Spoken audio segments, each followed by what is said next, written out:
বাদশাহ হারুন রশিদ একদিন চিন্তা করতে লাগলো, আমি বাদশাহ হারুন রশিদ আমি জান্নাতি নাকি জাহান্নামী। এই জন্য বাদশাহ হারুন রশিদ অনেক চিন্তায় পড়ে গেল।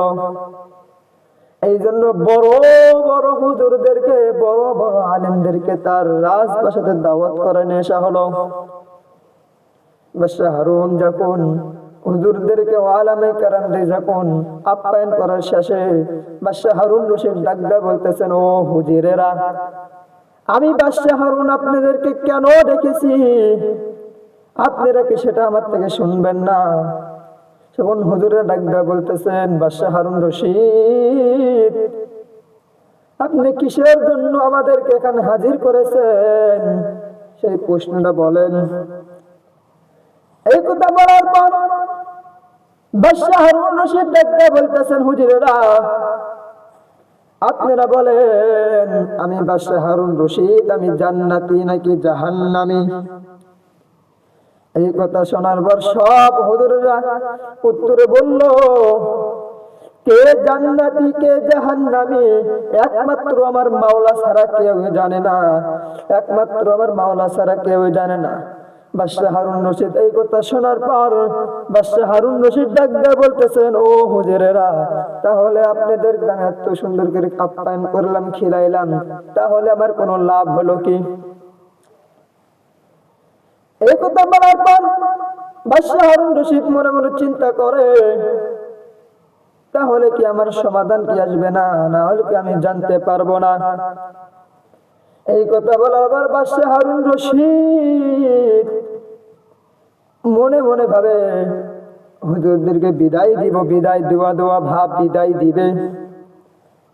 ওর মধ্যে থেকে একটা বালক ডাক দিয়ে বলতেছেন, বাদশাহ হারুন, আপনার প্রশ্নের জবাবটা আমি দিব, প্রশ্নের জবাবটা আমি দিব, প্রশ্নটা আপনি আবার করেন।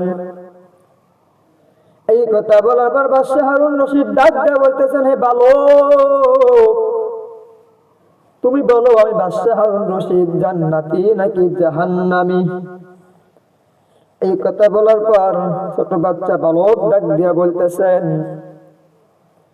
একটা কথা বলবো, বেয়াদবি মনে করবেন না। বাদশাহ হারুন রশিদ ডাক দিয়া বলতেছেন, বলো কি কথা বলবা। এই কথা বলার পর বালক ডাক দিয়া বলতেছেন, বাদশাকে ডাক দিয়া বলতেছেন, হে বাদশাহ, আপনি বলেন যে জবাব দেওয়ালা সে কি বড় নাকি তারা শুননেওয়ালা সে বড়? এই কথা বলার পর বাদশাহ হারুন রশিদ উত্তরে বলল, সে জবাব দেওয়ালা সে তো একটু বড় হয়, যারা শুননেওয়ালা তারা একটু ছোট হয়। এই কথা শোনার পর বালক ডাক দিয়ে বলতেছেন, বাদশাহ হারুন, তাহলে বেয়াদবি মনে করবেন না, তাহলে আমি তো জবাব দিব, তাহলে আপনি সিংহাসনের নিচে বসে আমাকে সিংহাসনে জায়গা দেন। এই কথা বলার পর বাদশাহ হারুন রশিদ, সে তো দুনিয়ার রাজসভাত না, সে তো দুনিয়ার মুখে বাদশাহ না, সে একটা আখিরাত মুখে বাদশাহ। এই কথা বলার সঙ্গে সঙ্গে বাদশাহ হারুন উজিরে আজমকে ডাক দিয়ে বলতেছে, উজিরে আজম, তুমি নিচে আমায় বিছানা দাও, আমি নিচে বসবো। এই কথা বলার পর বাদশাহ হারুন রশিদ ডাক দিয়ে বলতেছেন, ওই বাচ্চাকে সামনে নিয়ে আসো, নিয়ে এসে আমার সিংহাসনে বসাও। ওই ছোট বাচ্চাকে, বালককে যখন সিংহাসনে বসানো হলো, সঙ্গে সঙ্গে যে ছোট বাচ্চা ডাক দিয়ে বলতেছেন, এ বাদশাহ হারুন রশিদ, একটা কথা শোনো, আল্লাহর ইলম যদি থাকে তাহলে সম্মানটা এমনই হয়। কথা বলেন ঠিক কিনা?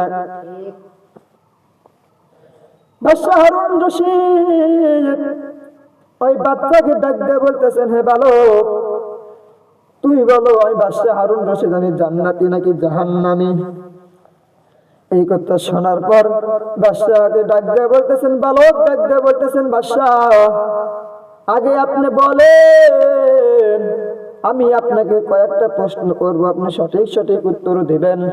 বালক ডাক দিয়ে বলতেছেন, বাদশাহ হারুন, আপনার কি এমন কোনদিন হয়েছে আপনার সামনে সুন্দর সুন্দর নারীর রূপসী ডানা কাটা পরি আপনার সামনে দাঁড়িয়ে আছে, আপনি কোনোদিন খারাপ নজরে তাকান নাই? আপনার কি কোনোদিন এমন হয়েছে? এই কথা শোনার পর বাদশাহ হারুন রশিদ ডাক দিয়ে বলতেছেন, হে বালক, আমার খালি এমন একবার না দুইবার না, আমার এরকম বহুবার হয়েছে।